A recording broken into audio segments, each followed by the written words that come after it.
Sungguhlah asal usulnya nasab Bani Ba'alawi, itulah Ubaidillah, anak laki orang yang majhul. Asalnya Ubaid dan anak-anaknya bernama Alwi. Ada yang lain namanya si Basri. Yang terakhir yang bontot lahir di Yaman namanya Jadid.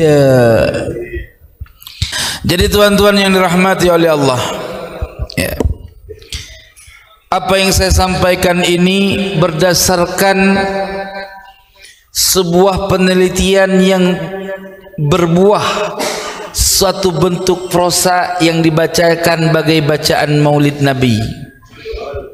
Untuk arti apa? Supaya orang-orang awam mengetahui bahwa kepalsuan nasab Bani Ba'alwi ini sudah sampai pada puncak Sidratul Muntaha. Ya kan? Karena kalau belum sampai pada Sidratul Muntaha, maka sama sekali tidak bisa dipertanggungjawabkan kebenarannya. Kita lihat demi hari orang-orang yang meneliti kepalsuan nasab Bani Ba'alwi semakin bertambah dan bertambah. Kenapa? Karena memang nasab Bani Ba'alwi ini sudah kena laknat Tuhan Rabbul Izzah. Loh, kok bisa kena laknat? Yang namanya laknat itu Allah berikan kepada orang yang kena laknat, dijauhkan dari kebaikan dan keberkahan. Betul tidak? Kita lihat dari mulai nasab mereka dipalsukan, tidak ada sama sekali yang kekal abadi nasab mereka. Di zaman awal dibukukan nasab mereka sudah muncul ada penentangan, sehingga muncul karangan-karangan dari Ba'alwi untuk membenarkan statement orang yang menentangnya. Karena zaman itu bukan zaman digital, sehingga kitab-kitab nasab tidak mungkin diakses oleh banyak para alim ulama, terutama berbicara masalah nasab. Tuan-tuan yang dirahmati oleh Allah, pada saat Ali As-Sakran membukukan kitab manakibnya, di mana di situ dia awal mula menceritakan bahwa saya memahami setelah membaca kitab-kitab yang namanya Kitab As-Suluk dan Al-Awaji karangan Imam Al-Janadi. Di situ saya memahami bahwa engkong saya namanya Ubaid. Lalu saya memahami daripada Ubaid itu adalah merupakan tasghir daripada Abdullah. Lalu Abdullah itu merupakan tasghir daripada Ubaid. Lalu Ubaid menjadi Ubaidillah. Kalau kita pahami begini tuan-tuan, Abdullah ditasghir menjadi Ubaidillah, Ubaidillah dibuang mudhaf ilaih jadi Ubaid. Ini adalah asumsi yang tidak dapat dipertanggungjawabkan tanpa referensi. Nabi Muhammad SAW punya ayah namanya Abdullah, Nabi Sayyidul Mursalin. Apakah Nabi tidak mempunyai sifat-sifat ketawaduan? Apakah anda yakin bahwa seorang yang namanya Abdullah adalah orang yang sombong? Bukankah ayah Nabi, engkong Nabi, sampai ke atasnya adalah tercipta daripada sulbi yang bersih, yang suci, sehingga lahirlah baginda Sayyidul Anam Muhammad sallallahu alaihi wasallam. Maka tuan-tuan yang dirahmati oleh Allah, kalau orang belajar tasghir dalam ilmu nahu, tidak semuanya Ubaid itu dasarnya Ubaidillah.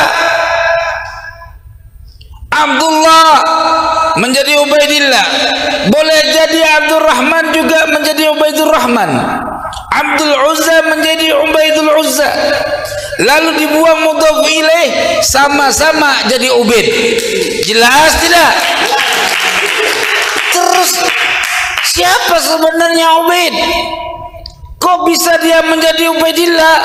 Apa dalilnya?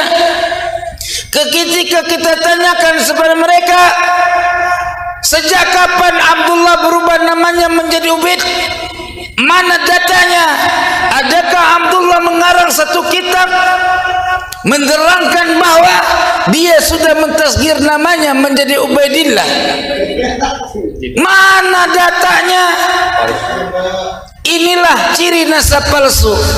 Kalau kita pahami digelar Ubaidillah ya, Ubaidillah digelar sebagai Al-Imam. Jelas tidak? Imam yang mujtahid. Masa imam mujtahid tidak ada kitab karangannya?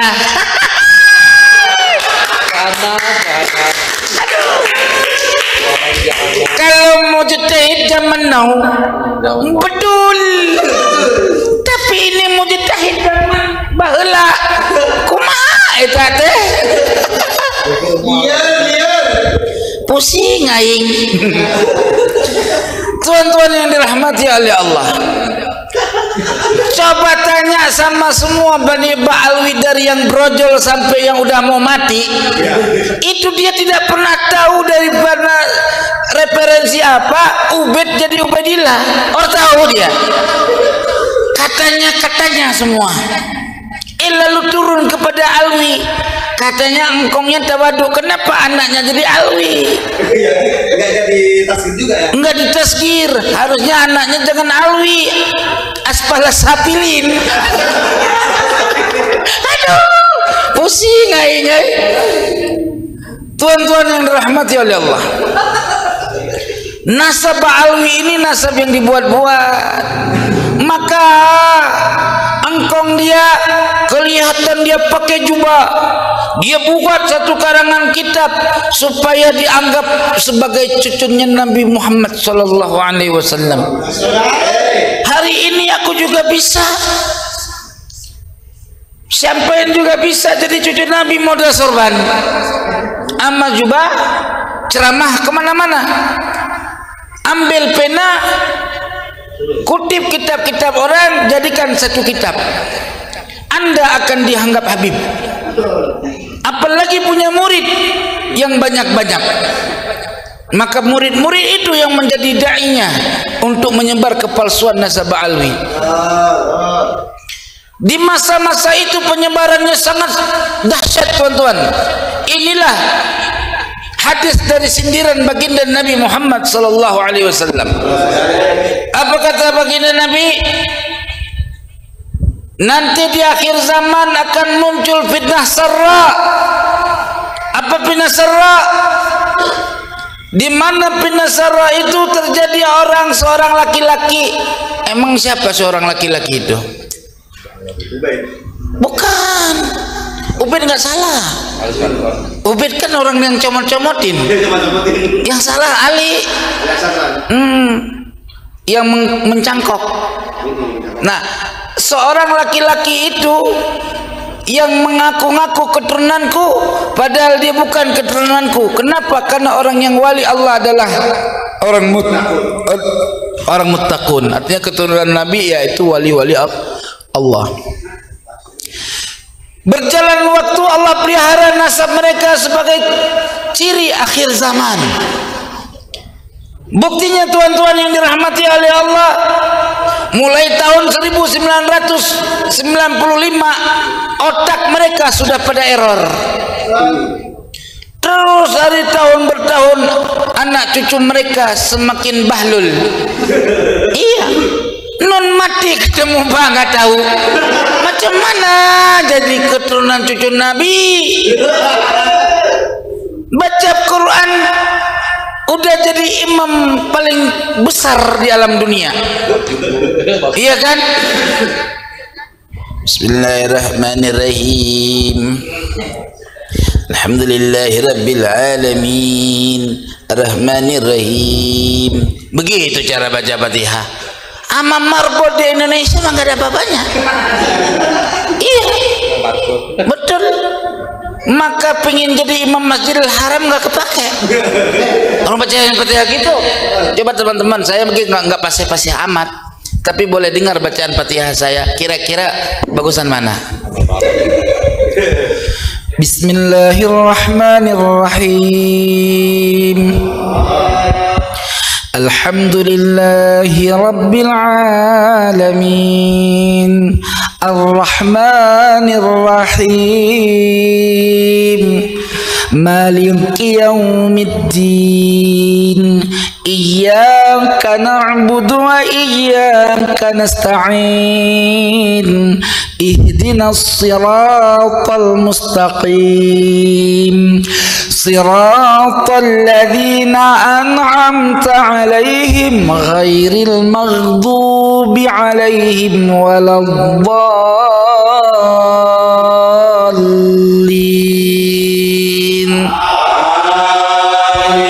Kalau seleksi di Masjidil Haram masih ada nomor.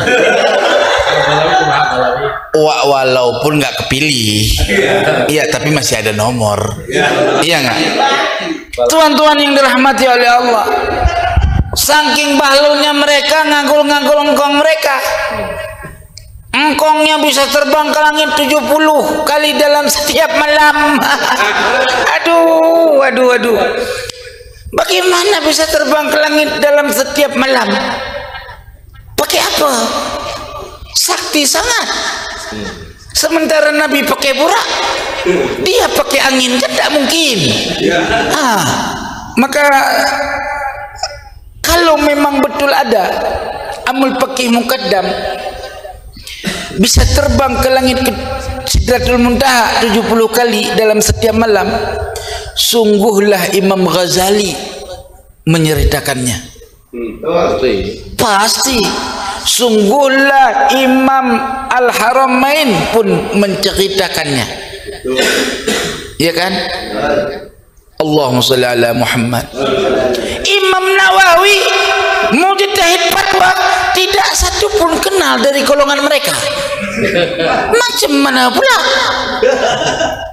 Sementara katanya Imam Sakhawi mengisbat, bilangin sama mereka, aku sudah teliti matan kitab Imam As-Sakhawi, ternyata palsu teman-teman.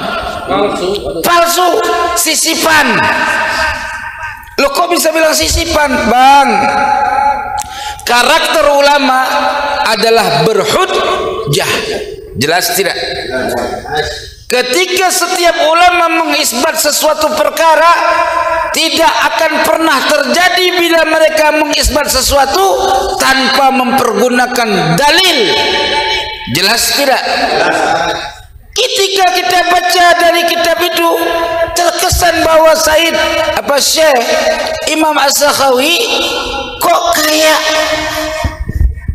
nggak jelas, kok kayak orang belum ngaji.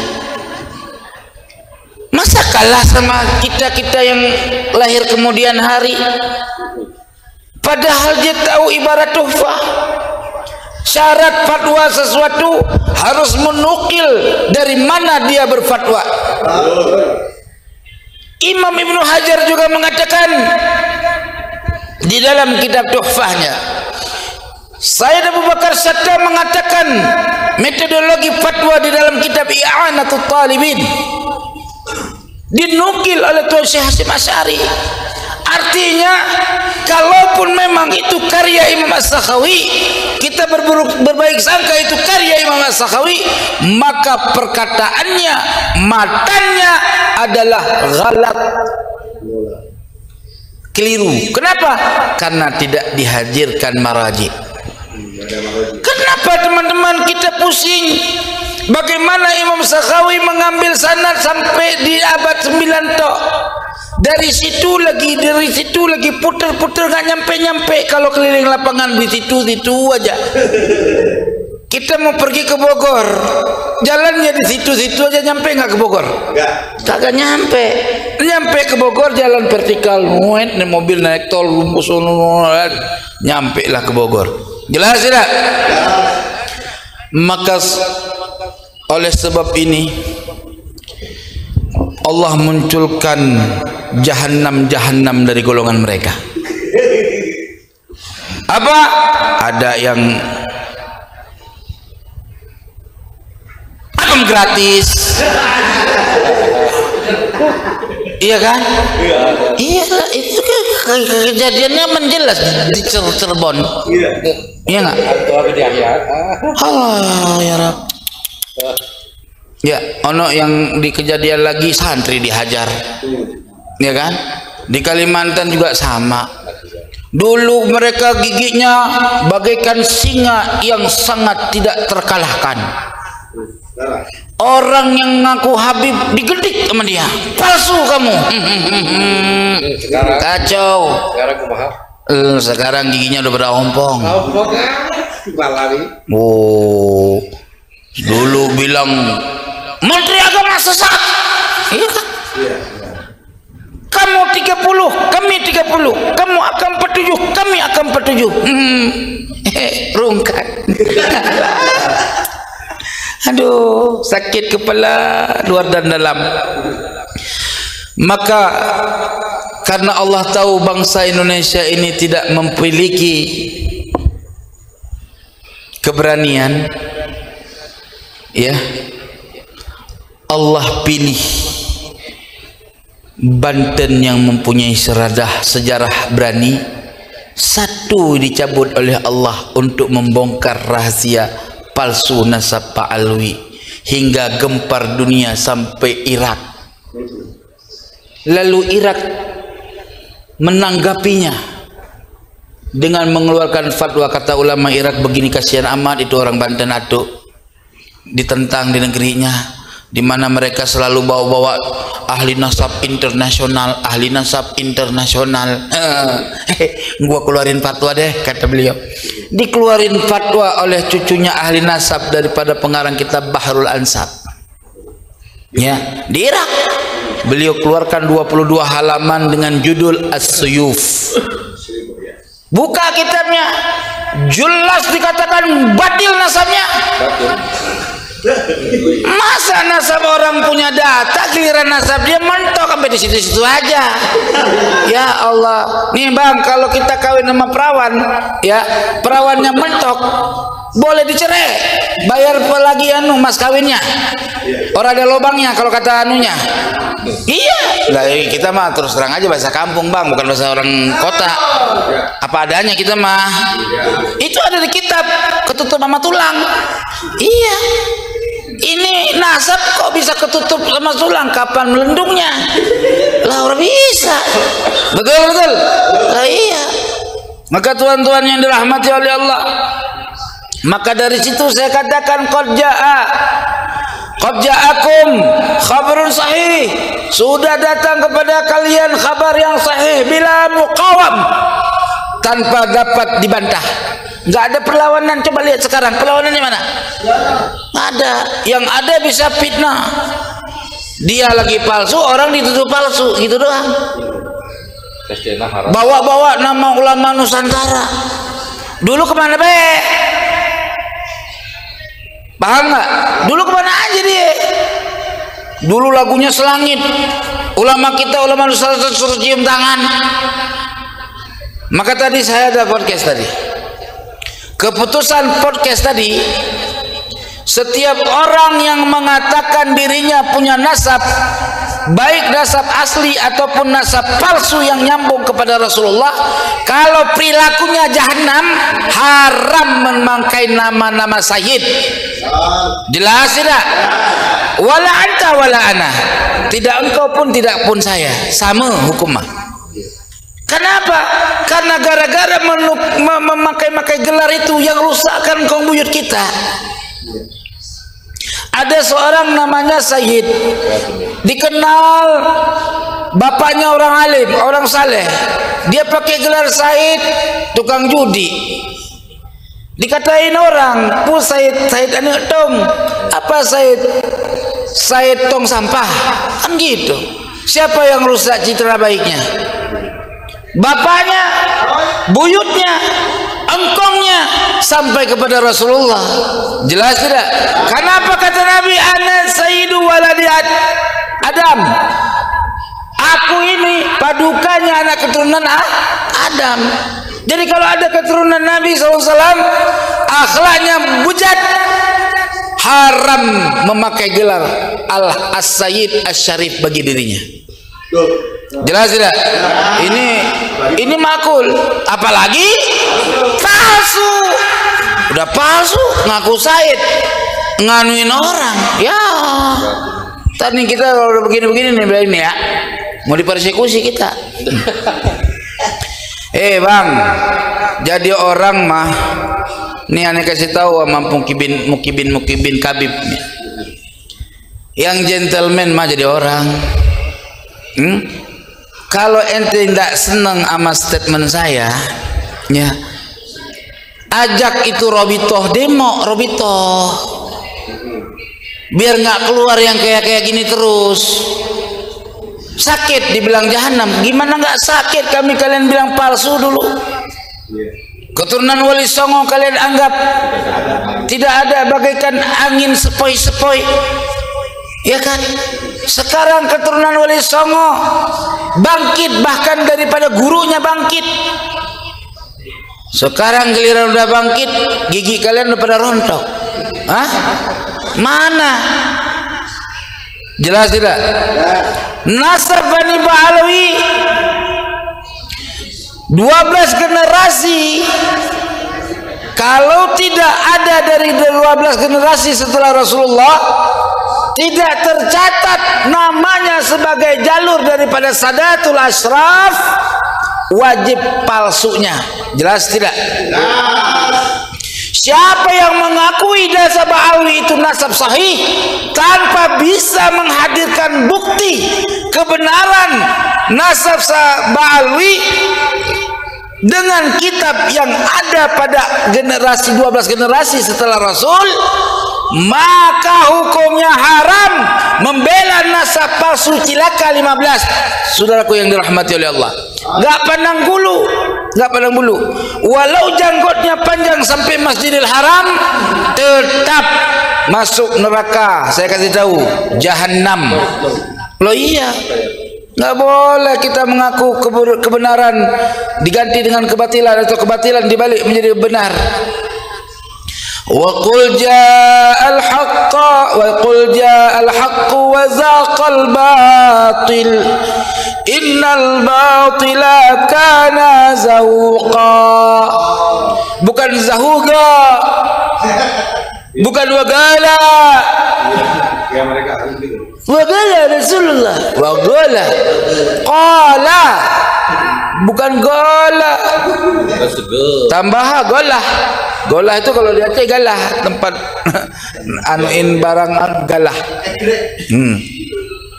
Saudara yang dirahmati oleh Allah, ada yang menyatakan dari mereka bahwa nasab kami sudah syuhrah wal istifadah. Batal syuhrah wal istifadah. Nasab kalian batal syuhrah wal istifadah. Kenapa batal? Karena Ubaidillah tidak pernah syuhrah wal istifadah.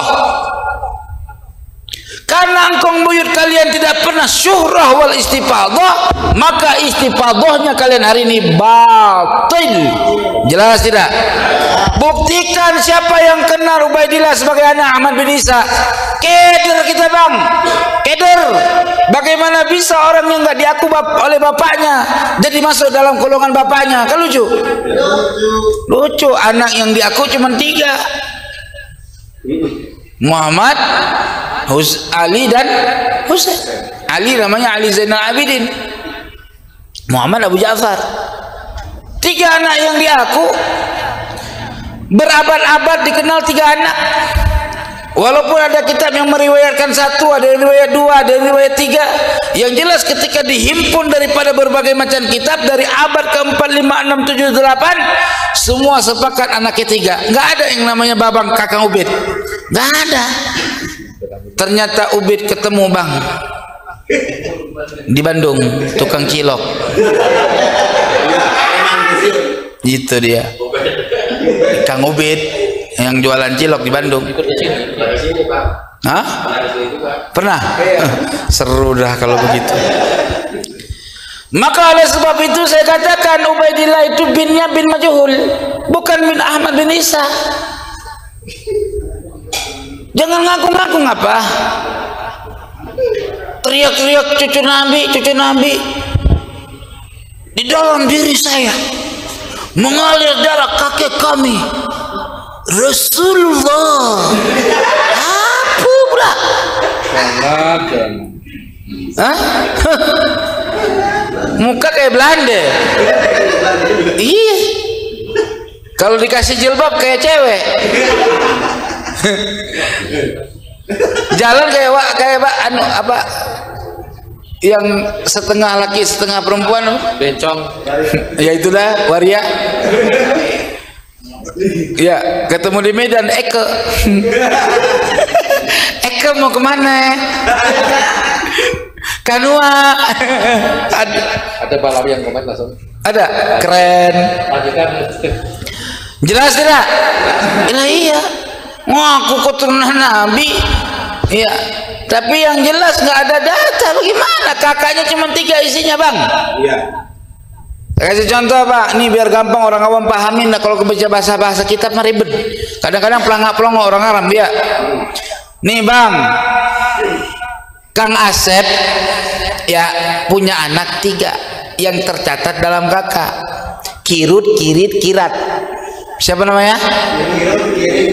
Ya, Kirut, Kirin, Kirat. Setelah 500 tahun kemudian muncul Kirdun. Lah kira-kira diakui nggak? Nggak diakui. Kudu ditanya dulu, datanya mana? Gitu loh. Ente tahu anaknya Kang Asep namanya Kirdun, yang aneh tahu sesuai dengan data-data kakak yang ada, anaknya Kirit, Kirat, apalagi Kirut. Kenapa ada Kirdun? Dari mana dasarnya?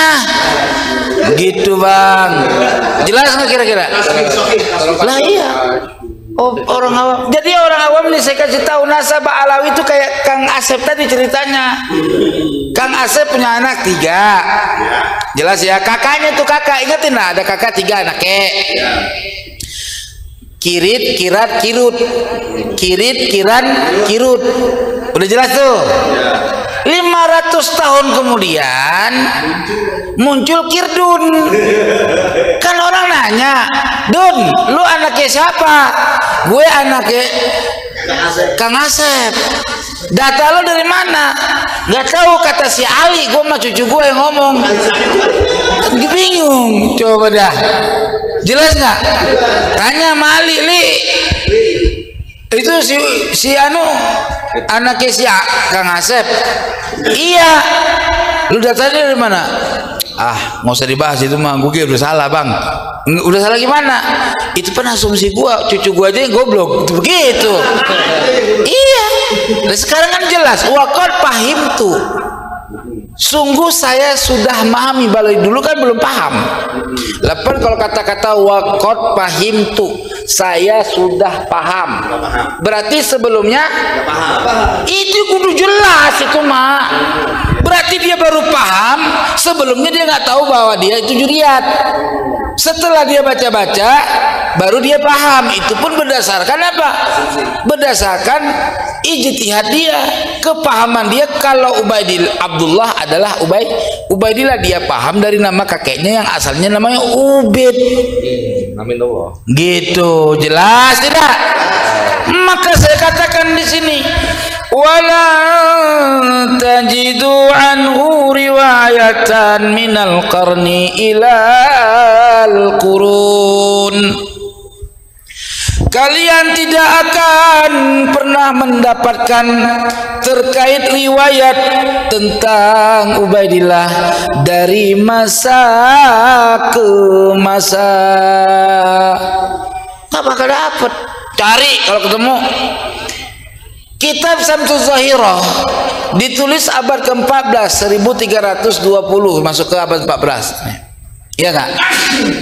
Itu dia nyatetnya dari mana? Engkong buyutnya salinannya dari mana? Masa nggak ada salinan? Nah, kalau kitab-kitab nasab lain seperti kitab Imam nasab Rifaiyah, ada data. Mereka punya keluarga mencatat kitab nasab mereka. Ada kitabnya, kitab nasab Rifai. Paham nggak kira-kira? Masa kitab nasab Syamsul Zohiroh nggak ada dasarnya, dibuat tahun 1320 lebih, kurang lebih ya. Lalu dilanjutkan reformasi dengan kitab Al-Khidmatun atau Khidmatul Asyirah, terus dilanjutkan bikin sajarah supaya kelihatan benar dia punya keturunan. Ci main-main nih. Aduh, bikinlah teriak-teriaklah cucunya, gua cucu Nabi, ya kan? Udah pada nyesel tuh orang yang udah dulunya anak bininya dikasih. Sian. Sedihlah sedih nasib Alawi, dulu cucu Nabi, sekarang cucu Yuyi. Betul. Lah kalau tes DNA kan cucu Yuya. Untuk darurat nazam. Iya kan, jadi Yuyi kan gitu. Allahu Akbar. Itulah teman-teman yang dirahmati oleh Allah. Hatta al-qarni tasih yarwihi Aliyun Sakran. Orang pertama yang ngeriwayatkan di abad 9 itu namanya Kang Ali As-Sakran. Jadi ente jangan panggil Habib Ali As-Sakran. Kang Ali. Misalkan adakan orang baca tawassul nih. Ya Hanan ya Manan judlana bil ghufran bil wali bil irfan Al Habib Ali As-Sakran, ganti bil wali bil irfan Kang Ali As-Sakran. Paham? Iya. Besok ganti itu semua, nggak ada lagi rombongan Baklawi di dalam tawassul, ya. Ya Allah ya Subhani judlana bil kursi bil wali sahibil asyi Syekhuna Abdul Salam Al-Fasi. Ketemu dari Aceh, Tengku Cidi Pasi. Betul. Bukti karomahnya sampai sekarang masih ada. Tupai nggak bisa hidup di wilayah dia khalwat. Kalau masukkan tupai di wilayah dia khalwat, ukuran satu desa, itu kayak ikan keluar dari air. Itu baru ada karomahnya, Bang. Cerita doang. Kayak melin kundang. Iya kan? Gitu. Apalagi pematang sawah. Tempat jalan orang galengan ya. Dulu waktu Syekhuna Abdul Salam Al-Fasi atau Tengku Cidi Fasi, jasadnya dibawa untuk dimakamkan, jelas ya, oleh pemilik sawah itu nggak boleh lewat dari galengannya karena dia nggak suka sama wali itu. Dilarang, jangan lewat harta tanah saya, galengan. Kalau lewat dari situ cepat nyampenya, kalau lurus lagi muter jauh.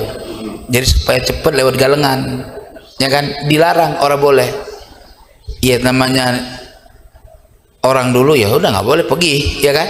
Lewatin tempat lain. Apa jadinya? Pematang sawah tadi galengan sawah tadi sampai sekarang lembek. Sampai sekarang, bukti, pergi sono. Dipasang, dibagusin, bagus, jatuh. Jadi nggak keker.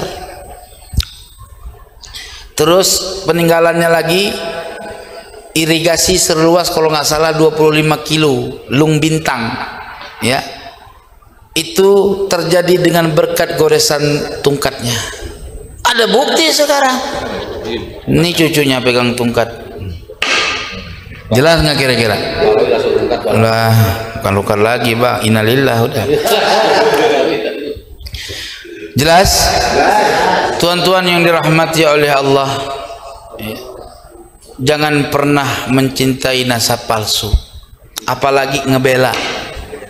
Ya, saya sangat berharap kita bersatu keliling ke desa mana ada kiai mana yang ngakuin Ba'alwi, kita samperin, kita silaturahmi, kita berikan penerangan, kita berikan kitab, coba suruh baca, kita jelaskan supaya dia dapat kefahaman.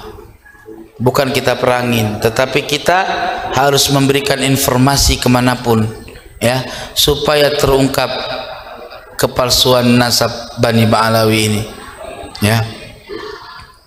Kalau tidak, kita nanti akan dituntut oleh baginda Nabi Muhammad sallallahu alaihi wasallam.